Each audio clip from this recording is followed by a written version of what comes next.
Welcome back, everybody, to Local 4 Live. Taking a live look right now at Comerica Park. However, thousands of miles away in Arizona, that's where a key decision on Tarik Skubal is going to be made.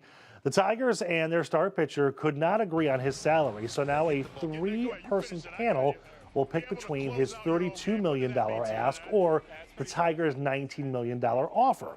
The midpoint between there is $25.5 million. If the panel thinks Skubal is worth less than that, the Tigers win and he gets $19 million. If they think he's worth more than that midpoint, Skubal wins and he gets $32 million.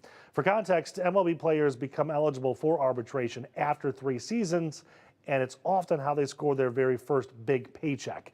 All this happening just 1 week before pitchers and catchers go to Lakeland for their spring training. So to help us understand what the heck any of this means, we brought in the expert, Derek Hutchinson, the executive producer of ClickOnDetroit.com, the co-host of Detroit, our show, Detroit Sports Plus. Okay, so why?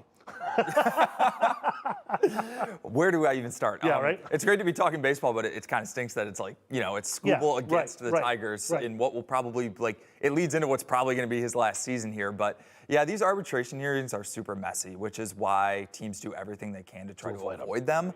I feel like the Tigers probably reached a point where they realized Skubal and Scott Boras probably aren't part of the long-term picture, so they kind of just planted their flag. So the thing that's most interesting about this is there's a really good argument on both sides. It really just depends on how they make their cases to this panel, because the Tigers are going to say, hey, we offered him 19.8 before they shut down negotiations. It's the biggest offer ever to a pitcher for arbitration. But what Skubal is going to say is yeah, but that was a decade ago, and if you just take that deal that David Price got and you factor in inflation, that would be $27 million in today's day, in today's range. So is it not greed then?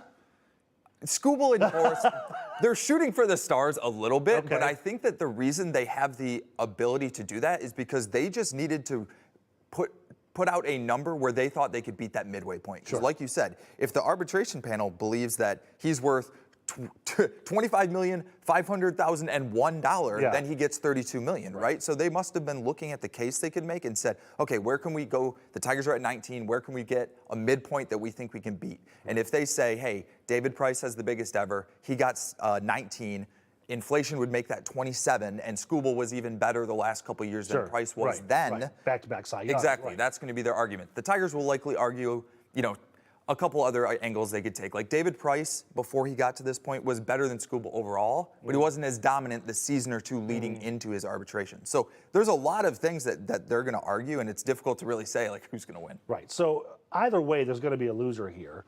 Do things get messy and uncomfortable after this when we go back to actually playing baseball? Yes. Yeah. You've seen it countless times in baseball history. A recent one that really kind of is relevant for this is Corbin Burns with the Brewers a couple years ago. They had a really messy arbitration process. I mean, you basically go into court and talk about why your player isn't as valuable as he thinks he is to try to win your case. So Corbin Burns ended up getting traded, and partially because he was expensive, but partially because those relationships were fractured, right? So I don't really think that's going to affect the Tigers going forward, because I don't think Skubal is going to be here next year anyways.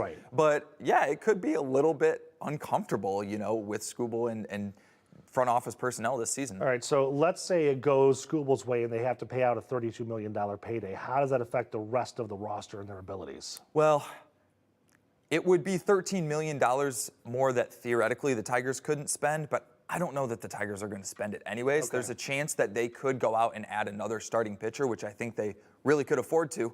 There's a guy named Justin Verlander out there. I don't know if you've heard of him. But, if the Tigers have to pay $13 million more for Skubal, there's a chance that they don't land that pitcher, because Verlander, or a pitcher of his caliber, probably would get around, 12 to 18 million for this year. So, yeah, if the Tigers lose, it could affect maybe a roster spot. Okay, last question for you. And I'm fascinated by this panel. Who are these 3 people that get to make this decision? Well, it depends. They're arbitration judges, right? So, they're people who are super tuned in to how this process works. They know the way that the Tigers and Skubal are going to argue, and they know that it's black and white, right? They can't say, well, we think you're worth $26 million, so go to $26 million. It's that number, that $25.5 million, they have to decide, right there, is it above or below that now? Could these be judges that are not baseball fans and don't get the game at all? Yeah, like just legal experts who listen to arguments. It's more important that they are able to look at the numbers that both sides present and comparing to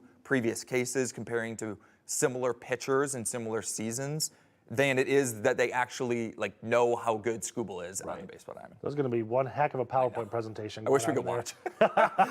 There's not a live stream somewhere? I don't think so. Man. All right, Tarik, thank you so much, man. I appreciate that.